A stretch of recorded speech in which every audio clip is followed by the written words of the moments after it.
Welcome to Immigration Uncovered, the DocketWise video podcast. I'm James Pittman. Today is episode 37, and we're talking about the state of the global talent race. We're having a discussion with my guest, David Cantor. David, welcome to the program. Thanks for having me, James. Yep, David, you are the Director of Partnerships for the Build Fellowship, and I know you have a background as an immigration attorney, and you're very much involved in global mobility.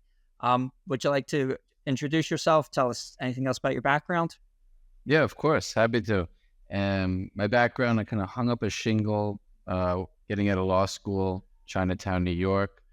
Was falling into anything I could practice. I always had an interest in international law, studied abroad in China, actually carved out a externship program for credits in Tsinghua University in Beijing, which was super interesting. And I went back to China 3 times after that. It changed my life. So, I mean, I've always been, even before law school, somewhat of a wanderer, a global citizen, if you can say that. And how you bring that into your career path, well, I guess that's the question I continue to reflect on.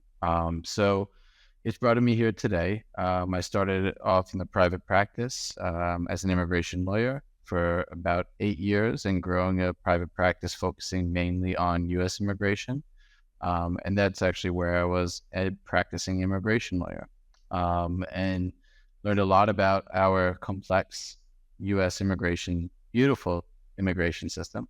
And I've taken that to kind of a comparative lens. And, around COVID, post-COVID time, when everybody had a time to reflect and think, I did the same. I came out and invested and launched a couple of tech companies that were in the global migration space. So not just focusing on the United States. That's actually where I came across DocketWise way back when, because I was starting to get into kind of the tech space as well.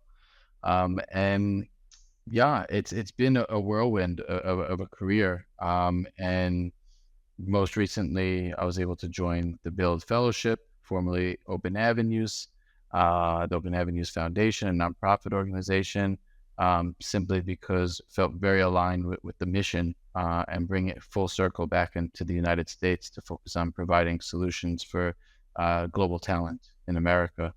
Yeah, well, David, as you know, I mean, I'm a huge fan of the Build Fellowship, and I've been on webinars with others, with Danielle and with others from the Build Fellowship. It's really interesting what you mentioned about going to China. What year were you in China? I went back on 3 different occasions, total of about 3 years. I mean, the first was I was studying abroad there through my university, and it was 2010, I want to say. 2009, 2010, that was the first time I was there, right after the Olympics in Beijing. Yeah, I mention it because when I was a youth, I also was in China at Jiaotong University in Shanghai, and I think for those of us who are global minded, going to China really is a life-changing experience. It's really a world unto itself, and anyone I've talked to who spent significant period of time in China has just been really changed by the experience. I don't see how you couldn't be. So I'm always interested and enjoy talking to people who not only are like global wanderers, but also have spent time in China. I just break it straight, hit it off with them right away due to that shared experience. Yeah, we can have a whole podcast about that. I promise you. You can have a whole series about that. And actually, I completely, like, my 40-year-old mind is kicking in, but I did forget there was like a period before I even studied abroad there. And that was in my 20s when I just shoestring and was able to travel the country and learn the language and get out to Tibetan regions, and it left an impression. And like you said, it's still a part of my life.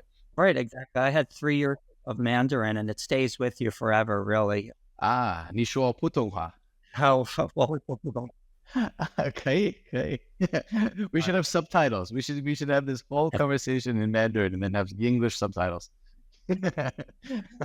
Let's get in a little bit and talk about the global talent race. So this is a space that you follow closely. So how would you describe the current state of the global talent race? Yeah, I mean, it's a big conversation to have, right? And I think it's one that it's an ever-changing landscape. And I can't say it's like something that I've been involved in for a decade or even, half a decade, to be honest. The first time I heard about talent mobility and talent migration was at a conference in The Hague about 4 years ago.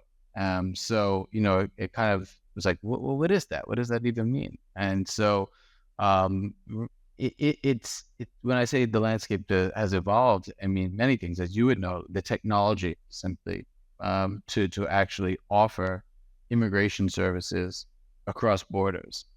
That's something that is changing from day to day. When we met in Chicago in ALA, half of the exhibitions, I mean, I would never have had our artificial intelligence, and case management systems, and obviously docket wise, and what my case is doing. You guys have been on the forefront for a while.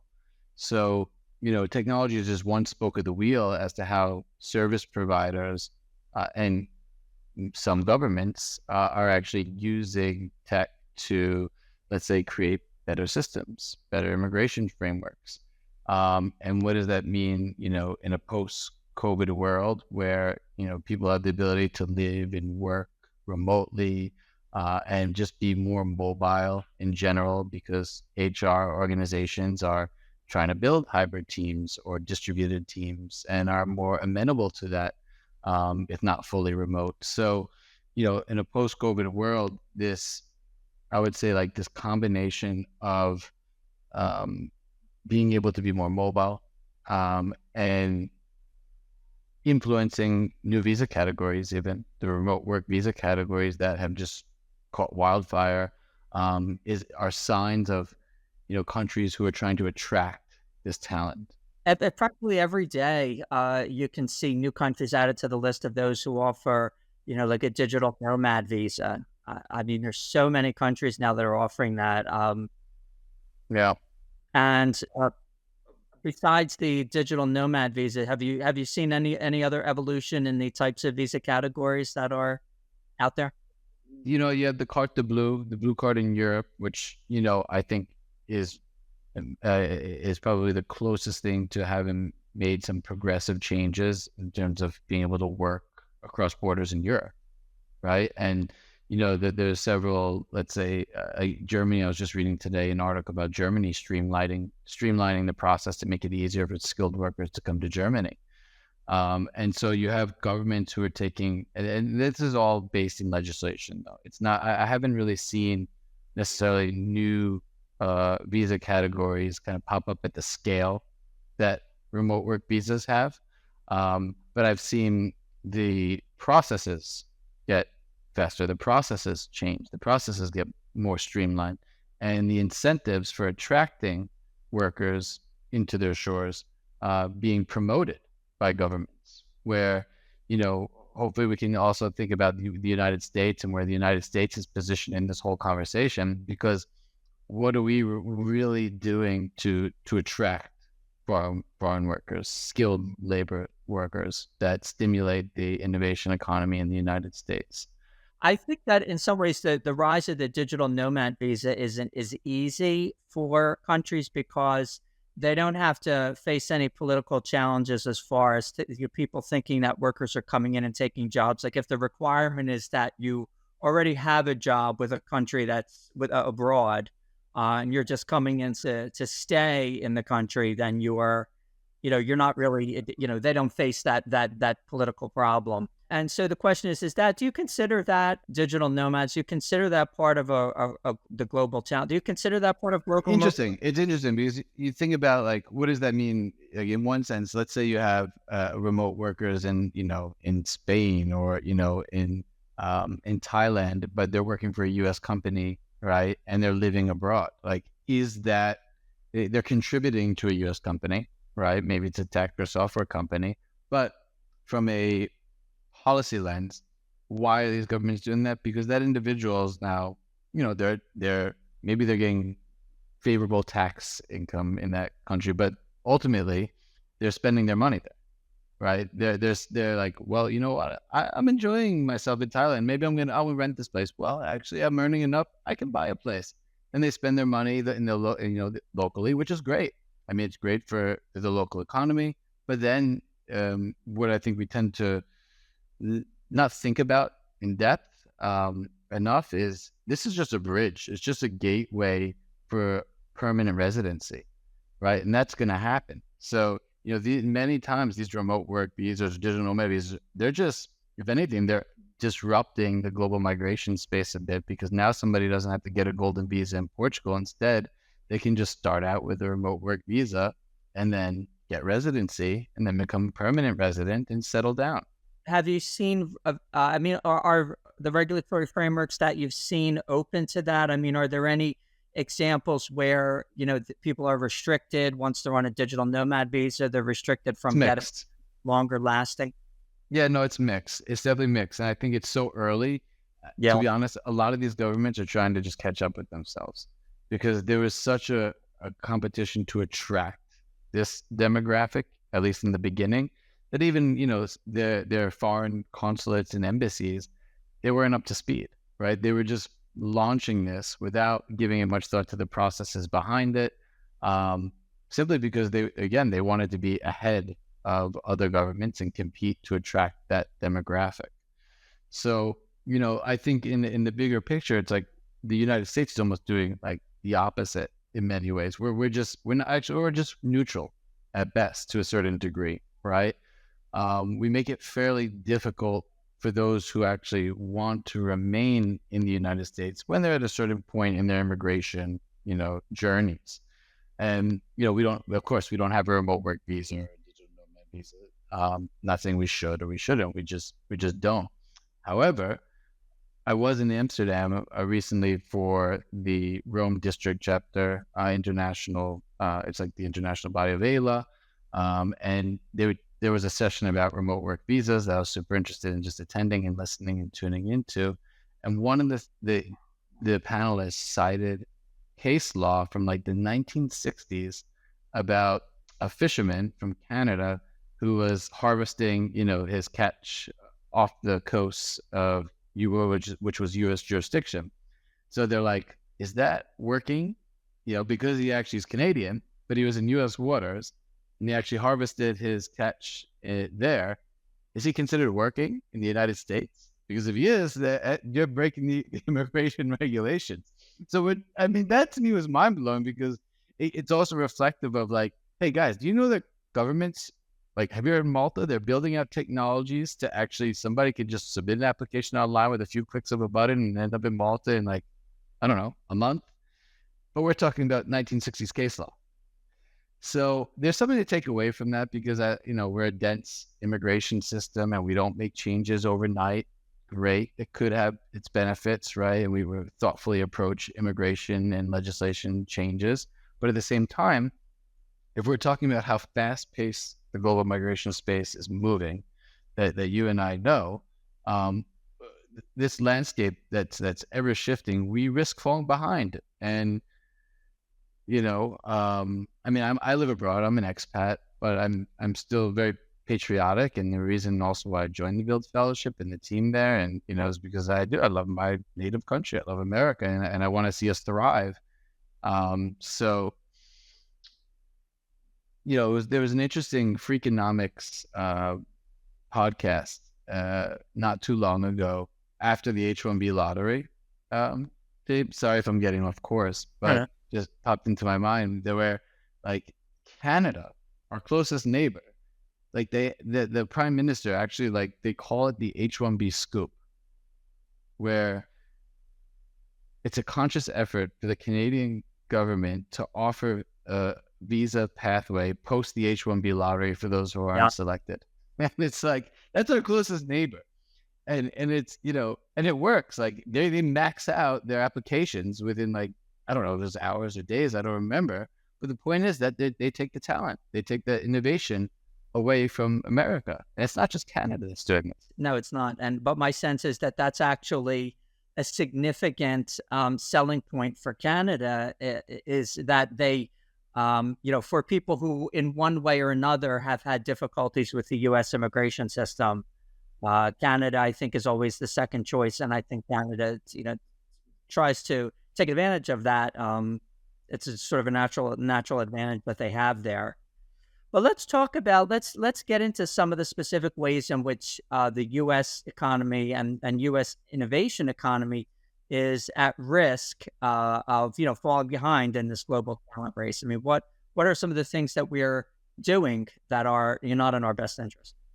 Yeah, I mean, let's think about what does it mean, right? What does the innovation economy actually mean, right, to begin with, right? It's, I guess, we can think of it as this is what's stimulating growth, right? What's stimulating, economic growth, which also influences many other parts of, domestic affairs and I guess you could say overall health, right? So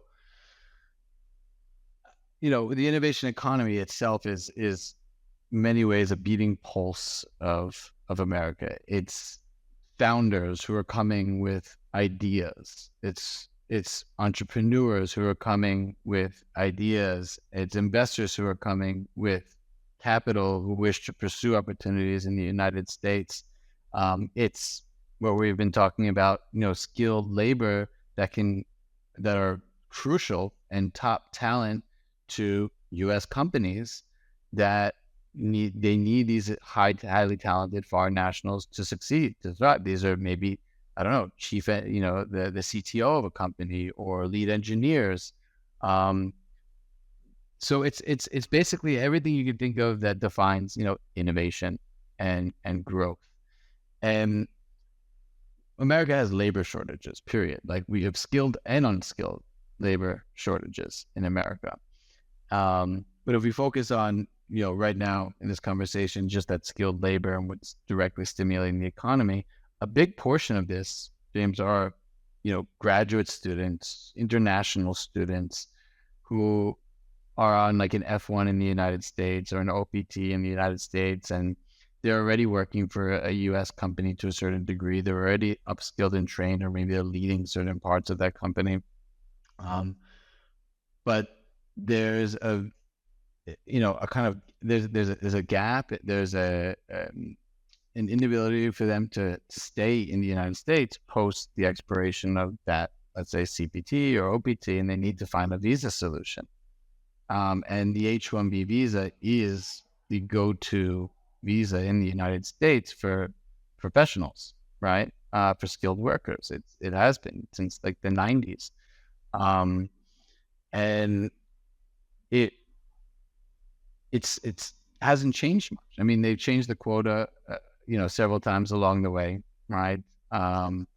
However, there's been no substantial changes to the actual framework of the H-1B. In fact, when I was in my private practice and H-1B would come up in conversations, I would always stray away from that visa category, right? I would always stray into other visas and say, well, why don't you get a form a company in the U.S. and invest $100,000 and launch a business on an E-2 treaty visa. So I was always trying to pursue alternative routes for entrepreneurs, investors, founders of companies, which is, it's not ideal for visas. Obviously the pathway, just one of the essential elements to stimulating an innovation economy. If we can't offer that to foreign nationals. So, I mean, does the answer lie? Do you think the best course of action is to develop more of the E2 type visas where we're, I mean, actually, there are already a lot of countries covered by that, or maybe other country specific, visas where, they're not, they don't have to go through the H-1B process. But I mean, like we did with the E3 visa with Australians. Do you think, the answer lies there, or do we just need to loosen the H-1B regulations and up the cap? I mean, what do you think? Yeah, I don't know. It's hard to talk about any like legislative change in immigration, right? Because we've seen the speed at which we move to a certain degree, right? Like glacial speed. So even today I was reading, it's a think tank. They call it the Heartland visa. It's basically somewhat of a proposal to be like, okay, let's spot out regional needs for skilled labor, and let's have regions in America kind of define that quota. And I thought that was fascinating. I mean, it makes sense. There's actually other countries who are doing something similar, like Japan has like this immigration framework where provinces are, and it makes sense. Like logically, the province in the south of Japan understands the labor needs more than, maybe a central source does in right in the capital. So, there are all these proposals and thoughts as to how we could improve, and there's many ways, James. I just think if we're talking in terms of like why America is at risk to losing the global talent race, any duration that it takes to make some substantial changes will already have been defeated, Well, besides Canada, we talked about Canada a little bit. What other countries do you think are significant competitors in terms of attracting global talent? Yeah, the EU, I mean, altogether, which is not a country, but, they're connected. And, there are efforts, and I guess you can say, to making it a bit more, seamless to cross borders and work across borders in all of Europe. So I almost consider it as one. But the individual countries in Europe are making a big effort to attract workers. And they don't have to try too hard also because, well, there's two aspects. One is, James, you had like the typical profile of an individual who's like, I've tried in America and now I'm just going to return to my country, right? Not even think of it like a third party country. They're just like, I'm going to take this potential innovation. I'm going to go back to China. I'm going to go back to India because I've been here in what some have labeled indentured servitude, right? Almost like unable to pursue their dreams, unable to pursue that their careers, and they have families and risked enough and they're just fed up. And so they don't even look for like third party countries, right? Not even necessarily Canada. They just go back to their country. They take their ideas with them, and then they launch companies or they build companies or they find another employer, and they do so successfully. So I think that there's that cyclical aspect to migration, which, on one end, it's great. It's healthy. They're returning back, but they're taking everything they've gained in the United States, and then they're returning back, and we're losing out on that to our own fault. So that's one of the aspects, dimensions to which we can lose that talent. The other is, as we were discussing, it's just countries making an active effort to allure the skilled labor. So Europe has and other parts of Asia have a very attractive, let's say, allure for quality of life, cost of living, right? We're going to package up some tax incentives for you. So you come here, and whether it's a skilled labor visa or something else, we're going to offer you, impatriate tax regimes where, you're not going to have to pay much here. So there's a lot of decisions that would go into somebody, actually leaving the United States. But we make it easier for them. Well, I mean, are there any others? I mean, besides tax incentives and a streamlined visa process, do you know of any other strategies that, where countries have an advantage really in attracting skilled labor? It's interesting. It's somewhat of an anomaly. But I would say we will start to see this trend a bit more. Countries are recognizing certain labor shortages, and skilled labor shortages on a larger scale. Right. Uh-huh. And, an example, this is not necessarily skilled labor, but, Germany, when they were hosting, I forget exactly what they were hosting. But there was a shortage in the airline industry. So at one point they're like, we're just going to open up like our entire like immigration infrastructure to bring in, talent who can help like fill these deficits in the aviation sector. And they did that. So they're like focusing on these specific subsets of labor and creating it's streamlined, but not streamlined in the sense of technology. It's streamlined in the sense of policy to fill those labor gaps. The same was done for the Women's World Cup, I think in Dubai, right, to bring in workers for that as well. So I wouldn't be surprised if we start to see some of these shifts like in countries that are saying, well, there's a certain class of labor that we need, software engineers. Let's open up that pool to software engineers and streamline that process. But yeah, I haven't seen anything like necessarily like specific surface, right? To my knowledge.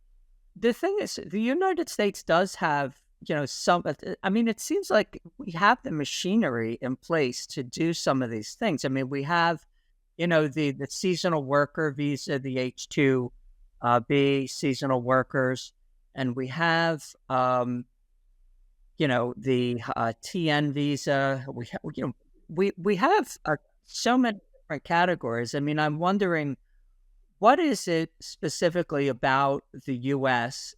immigration system that where is the gap between the visas that we have and utilizing them to the max in order to attract the talent that we need to be as competitive as possible? Like, where's the mismatch really playing out? Yeah, that's such a great question, and I wish that there were even more people in this room, or more people even having this conversation, right?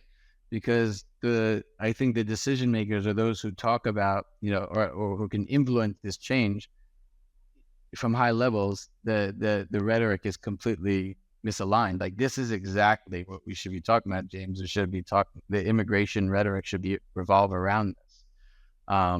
And so hopefully we can see more of that in the near future. But we have an alphabet soup of visa categories, right? We have such a complex immigration system, so sophisticated, that there's ways to make it work, right? Maybe even without big sweeping legislative change. But where are the weaknesses, right? Where are we losing that innovation? Where are we losing this global talent? Because this is not just theory; it's actually happening. One of the places where we just addressed, it's international graduates who are in the United States already, who have graduate degrees or bachelor degrees. Maybe they even have an employment offer, or maybe they're already working, but what do they resort to, right? We have an O1 visa, but they're not yet qualified for an O1 because they don't have the extraordinary ability yet. They enter the lottery. I mean, that's why we have 500,000 people who have entered the H1B lottery. They're not, founders who are going to start a company. They're just skilled workers that companies need to hire and retain. So I think we can really get to the heart of this discussion by thinking about U.S. employers, HR decision makers, right, who are the ones struggling with this, right? And that would be an interesting, third person to add to this room. Somebody from the inside who's like, we either run a small, medium, or massive company in the United States. Yes, we employ or need to employ foreign national talent, but we can't, right? And that's not an uncommon conversation to have. And the scale at which it's happening in the United States is staggering, right? That's why you have Mob Squad who made their business on HR decision makers who are like, well, you know what, we'll just set up a company with you guys in Canada, similar time zones. We'll send our chief engineer over there, our senior software engineer over there, because he can't remain in the United States. We don't have a visa for him until we can figure out another solution. But I think if we look at a lens from what visas the U.S. employers need in order to arm themselves to retain and hire this talent. That's a good angle to take to try to analyze this problem, because that's what keeps coming to my mind, is that we've got so many different non-immigrant visas and so many different immigrant categories, and you would think that we would have all the bases covered. So I think one interesting angle for research is looking at the life cycle of these desirable, skilled immigrants, and looking at, where does it break down? And you've pointed out a very important point, is after graduation, it's a transition from, being on a student visa to being on an employment visa, where, there's a lot of breakdown there. That's where a lot of attrition takes place. So where does this attrition take place? I think that's a really important angle for study, with the H-1B quotas. I mean, it would seem to me that the STEM OPT has been an important and successful step. So where can we maximize? Where can we minimize attrition? Where can we, maximize retention? And beyond that, where can we adapt our existing categories and maybe streamline the policies of our existing categories in order to harness as much talent as in order to, let's say, harvest as much talent as we can also harness. But do you have any thoughts on Biden's AI themed executive orders and whether those are an important step in the right direction? Wow. Can you fill me in on like give me a synopsis of that? It's called the Executive Order on Safe, Secure, and Trustworthy Artificial Intelligence. And there are some immigration immigration related provisions of it. And, basically, it recognizes the significant role of immigrants and international students and, high skilled temporary visa holders for the development of AI technologies. And so one of the provisions there is that within 90 days of the order, the Secretaries of State and Homeland Security shall take appropriate steps to streamline the processing times of visa petitions and applications, including by ensuring timely availability of visa appointments for non-citizens who seek to travel to the U.S. to work on, study, or conduct research in AI or other critical and emerging technologies. And it's also asked the State Department to consider adding J1 research scholars and F1 students in STEM fields to the upcoming domestic visa renewal program. So visa renewals without leaving the U.S. And also initiate rulemaking to establish new criteria to designate countries and skills on the exchange visitor skills list for the J visas as they relate to the 2-year foreign residence requirement for certain J1 non-immigrant visas. So not forcing people to go back to their country of origin for the 2 years after holding a J1 before they're eligible to get, a green card or other status. So I mean, it seems like it's a good start, a start in the right direction. Any thoughts on those? Yeah, I mean, it's interesting how they say in other critical and emerging technologies, right? So it seems like that would cast a bit of a wider net, and at least it's acknowledging, right, this critical need, right? And so it's a good start. It's something that heads in the right direction, and it also seems to be an initiative where it's keeping these individuals in the United States, because the other big immigration news, which is nice to see happen, is that individuals don't have to necessarily go through the State Department, right, to get visas and come back, which can be a challenging bottleneck in many different ways, depending on where, or what consulate that foreign national has to go through to get a visa. So, I mean, these are all, steps. I think this executive order is a step in the right direction for at least acknowledging this. I think it's also a scare. It's like, okay, we realize that people are going back to China and they're launching and they're beating us in the artificial intelligence race, right?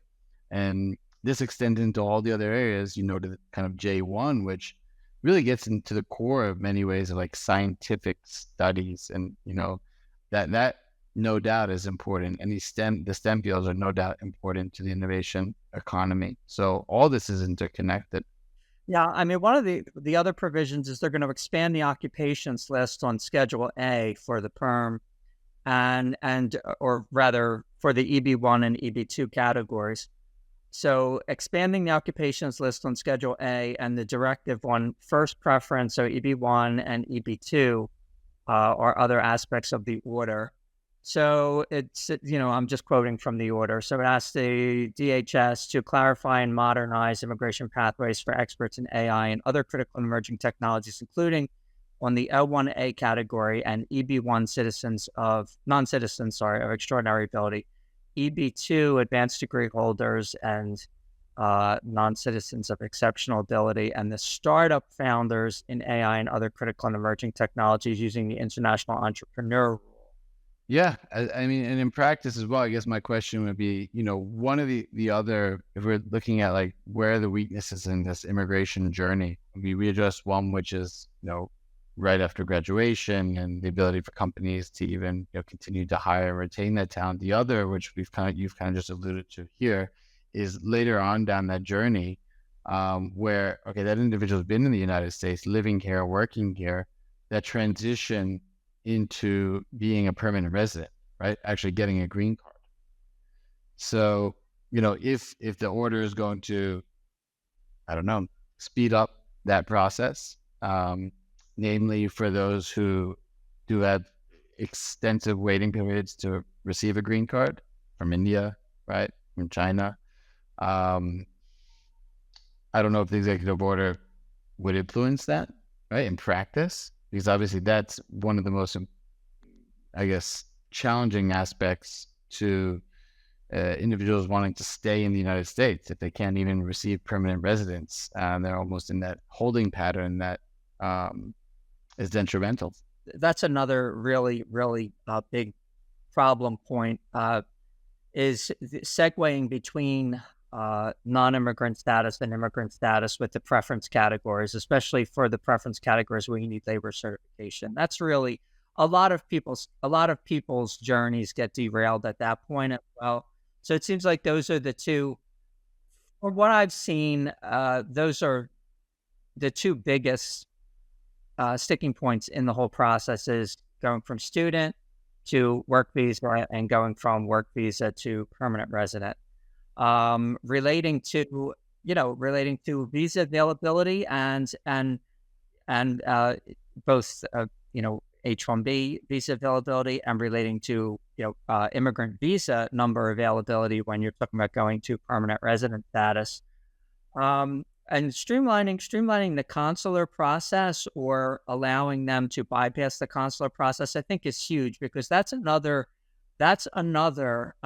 problem area, is you have people who are on status and for whatever reason need to temporarily leave the country. But if they're, they could be in status in the U.S. and have a long time left, but if their visa has expired in the meantime, the minute they set foot outside, they're forced to go through that process of scheduling an appointment at the consulate or embassy, which, that is a place where you can run into delays, and you can run into difficulties with, getting visa renewal and coming back one time to resume work.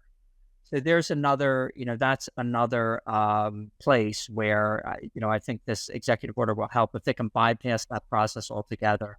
Yeah, and they just piloted it, so it's it's somewhat early stage. So it'd be interesting to see how they start to, I guess, scale this out a bit more, or what areas they seek to apply it to. It's a good start, is what I think of it, and really hope that the administration can follow through with more similar initiatives. Let's talk about how the Build Fellowship overcomes this problem. So you actually, you have a partnership between sort of private employers and who are cap subject, and entities that are cap exempt. Yeah, of course. We've kind of used the ingredients of legislation and the federal regulation to perfect, to a certain degree, this capped exempt model, right? So working within the confines of the legislation, which is in many ways we've kind of been exploring in this call today, is how can we either use what we have, or how can we improve it, right? Those are two different prongs to this conversation. So the Build Fellowship has roots going back to Open Avenues Foundation, as you know, and even further back in, Massachusetts and Cambridge, where there were efforts, and still are efforts, to launch kind of the global entrepreneur and residence programs, right? And those exist throughout the United States. They're basically incubators within universities for founders, foreign founders, to launch companies, almost like America's startup visa. So we have roots going back to that. But the Build Fellowship essentially combines, we built out a network of nonprofit and university partners in the United States. And this is one of the clauses in the immigration legislation that makes us essentially a capped exempt organization, the relationship between the universities and the nonprofits. So we've put together a whole network there. And the way that we work with employers or private entities who wish to, retain foreign talent or hire foreign talent through this actual model, they would file a concurrent H-1B. But that's getting ahead of ourselves. The first step in the process is actually file the capped exempt H-1B application, which the Build Fellowship does. And we do so on a rolling basis, right? It's a capped exempt organization is not subject to the lottery. There's no limits or quotas on an annual basis. So you can submit applications on a rolling basis throughout the year, not subject to the cap, right? Cap exempt.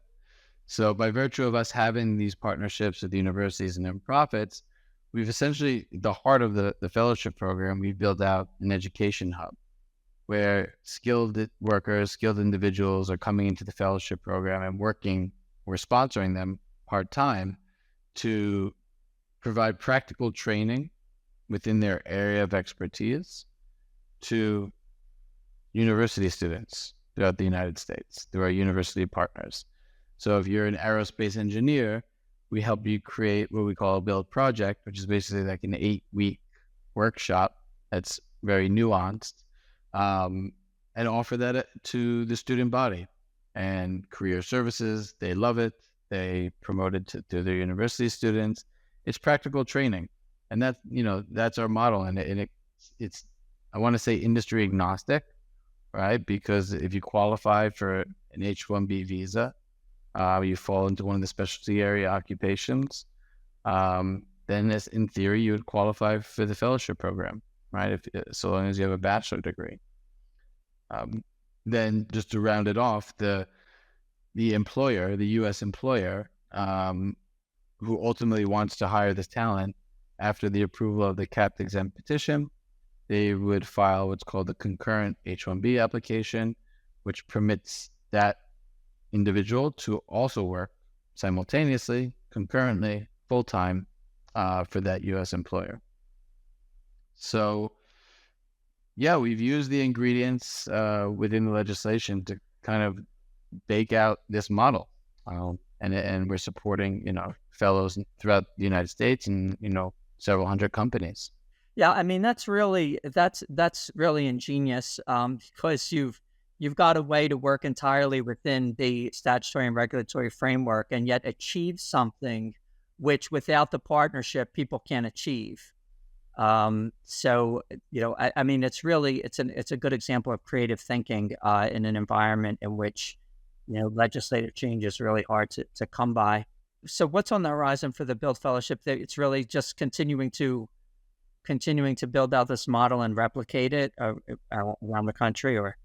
Yeah, I mean, that's our aim, right? And it's not easy to explain, right? And it's not easy to operate either. It's a very heavy machine. We have a whole team dedicated to education, right? And with that, education is the heart of the fellowship program, and in many ways that speaks to compliance, because we're fighting upstream in many ways, because not only are we fighting against a very robust immigration framework, and I say fighting because for a USCIS officer or a consular officer to see a capped exempt petition of this nature, it's not common, right?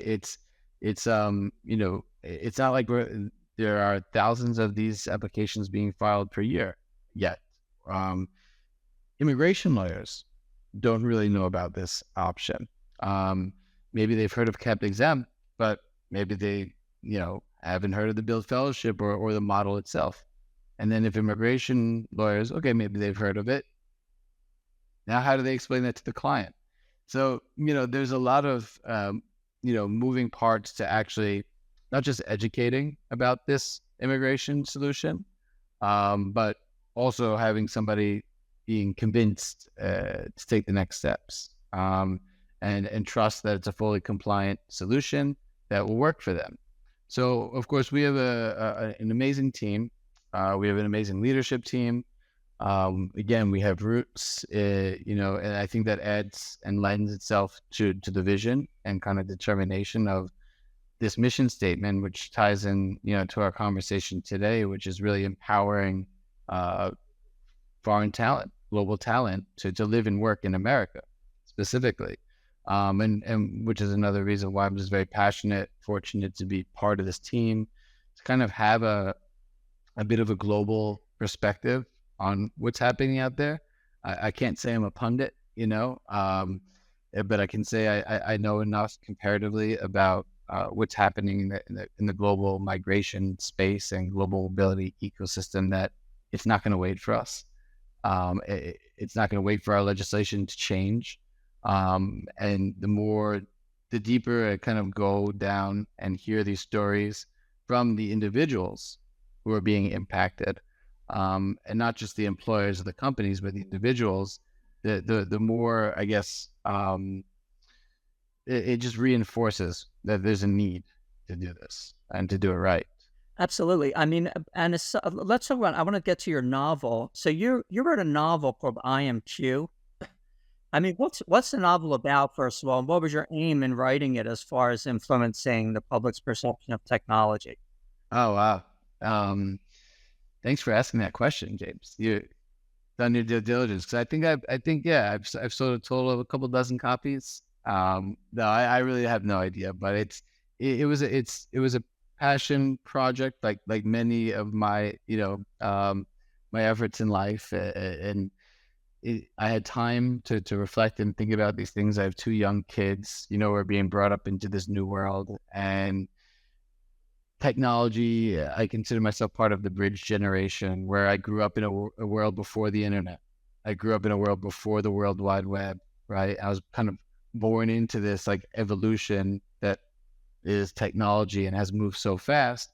And so the novel itself is just about the connection we have between people, the human connection, and how technology has influenced that over time. So I kind of juxtapose some of these big themes of what's real in life, what's like fleshy real, versus what's what's not, and blend this together in a novel. It's a fiction, and yeah, I encourage anyone who's looking for a good July 4th read, or maybe a summer read, to sit down. There's definitely a thread of satire that goes through the entire novel itself. But yeah, it's about a kind of washed up comedian who just kind of gets by in life, and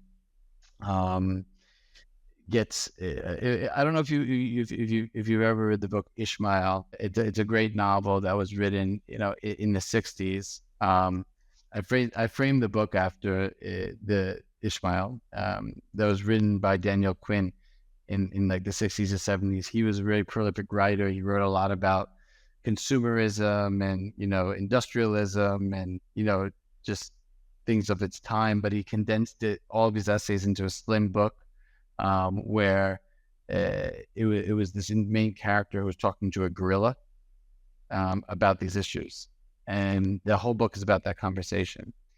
So I had written essays about technology. I'd written essays about the influence of technology, and very like factual almost, as to like, oh, we started with the modem, and then now we're here like in the the sort of dial-up phase, and now we're here with wireless and so forth. So I went through this evolution of technology from a very factual lens, and never found like a framework to put it in until I read this book, which inspired like having a main character who speaks to Q, who is the other main character in this book. And yeah, it was a fun departure. It has nothing to do with immigration.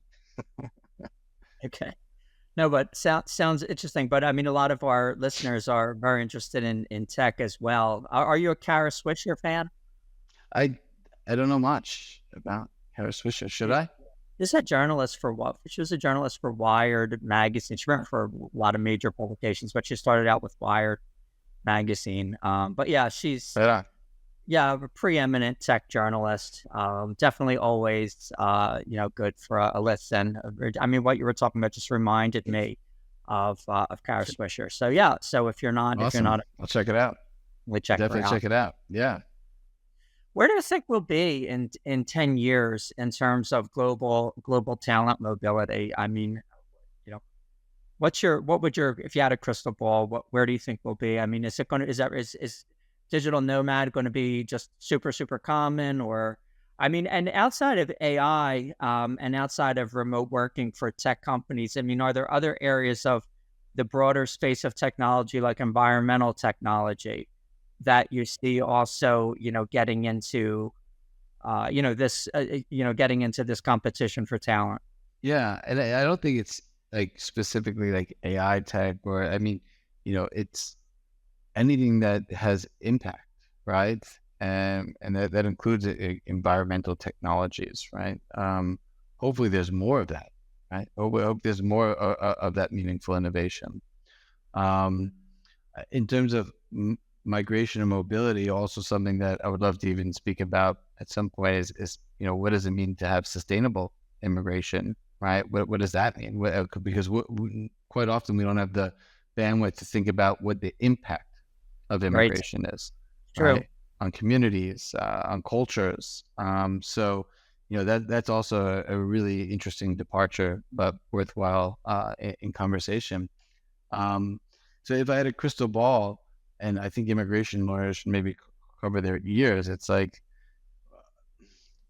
it's moving so fast, where I can see there being a lot of this immigration lawyers and the services we're providing they have to evolve, because I don't think it's going to be form filling, right? It's maybe petition letter writing is going to be the heart of lawyering to a certain degree.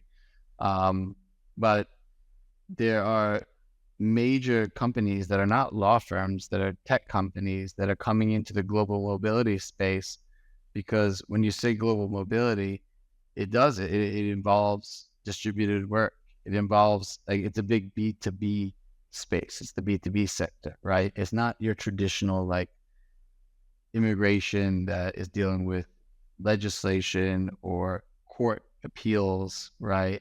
Serious immigration.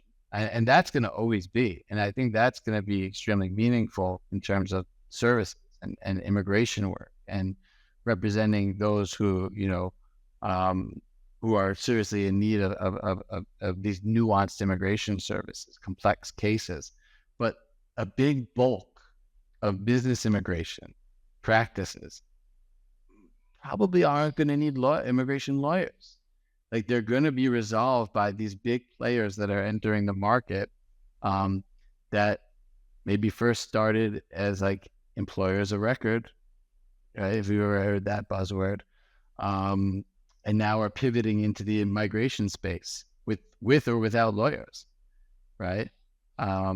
They're tech companies that are providing, legal services, and they're not law firms. Maybe they've used lawyers to build their systems. I know I did that in one of my previous startups, right? Where you're building out the processes based on that knowledge transfer, but then you have the processes. It's a system that does the rest. So I do think a lot of like the B2B play, the global mobility space, which is very much a B2B sector, or business oriented sector, that deals with distributed work and HR and movement of people across borders within companies. In 10 years from now, you're not going to need a lawyer. Lawyers will hardly be part of that process because we're just a cost. So there's still the other wide world of immigration that's available for us. And that's more of the individual based services. It's going to be fascinating, and we'll have further discussions. But it's fascinating to watch it evolve as to how the interplay between the AI, use of AI in the law practice, and also use of e-filing and streamlining some of the procedures on the part of governments, how it's all going to come together. Definitely, it seems clear that the lawyer's time is going to be spent doing things that require lawyers to do, and not doing things that can be automated. I mean, once things are automated, that's done. Lawyers are not going to need to do, and they're not even really going to need paralegals to do them either. It's just going to be largely automated.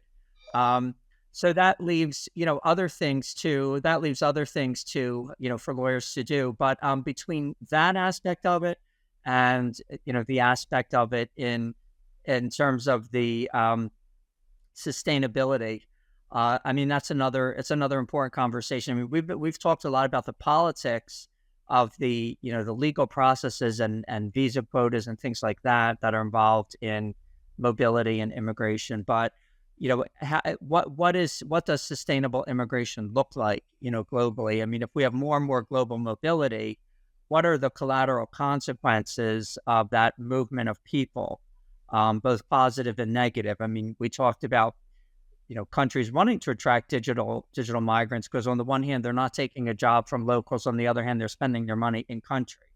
From that perspective, it's a win-win. But what are some of the other collateral consequences? So that's important, and it'd be interesting to have further discussions and look about how those collateral consequences are playing out in different parts of the world. Where, I mean, I don't know that a country like, let's say, Bhutan, which really has a lot of its public policy focused around maintaining the environment in just such a way. I don't know that they're ever going to be welcoming in a ton of digital nomads. So something like that's an extreme. I'm just using that's an extreme. Yeah, of course. No, it's not necessarily, because it doesn't mean a bunch of remote workers and digital nomads won't try to make it to Bhutan, right? If anything, they're on their way right now. So, and it's interesting because I think that sustainability. I mean, there's even a lot of talk these days about like sustainability with tourism, especially even in places if you're very heavily touristed, like Hawaii. There's a talk about long term needing less tourism overall in order to maintain the environment and not have just a serious and potentially catastrophic degradation of the environment. I mean, depending on what the predictions are, but immigration as well. What does sustainable migration look like? What are the collateral consequences? So it's going to be very interesting to see how that plays out in tandem with increased mobility, from remote working and increased mobility from technology. Yeah, I would love to listen to you have that conversation, as well with others, because it's something that it takes bandwidth to think about. And, today there was an immigration lawyer from New Zealand who posted something that I loved. And he basically, similar to what you were mentioning about Hawaii, was like, here are our main tourist attractions, and we need to stop this. The best times was actually during COVID, right? Because every single hiking trail now is overrun. And, you think that there's enough space in this world. And I think that there is. So it's a matter of how we use the space, and immigration is definitely one of the mechanisms that influences the movement. Yeah, I mean, even places in Italy now, for example, are having a day-to-day tourist fee for each day that you want to visit, simply to try to mitigate, all these externalities, these costs of having all of the visitors. So that's tourism, and then in terms of immigration, we'll have to. It's fodder for many discussions. Yeah, Portugal is the first place I think you should speak to somebody who's been on the ground there, because you can get a good sense. Portugal did a wonderful job at promoting themselves as a destination, and too good of a job. So you can get a sense as to what migration has done there. Okay, yeah, that's definitely good. Good to use as a case study. So, David, it's been fascinating. Are there any other projects you have on the horizon that you want to tell us about before we walk? Yeah, and I mean, just diving deep as I can with the Build Fellowship right now, and we are looking to scale. I'm speaking with a lot of HR decision makers, trying to educate lawyers. So I guess I'm just thankful to be on this podcast and cross paths with you again here. I always welcome a conversation, but I'm all in on this path, and I always have my writing. I'm sure I'll publish things every now and then, because you can't hold passion down. So, all right, great to hear. Well, I mean, David, again, much props to the work you're doing with the Build Fellowship. I'm going to try to check out your novel as well. But I've enjoyed having you, and I've enjoyed the conversation on the state of the global talent, state of the talent race, and so join us next time here on Immigration Uncovered, and thanks for listening. Thanks.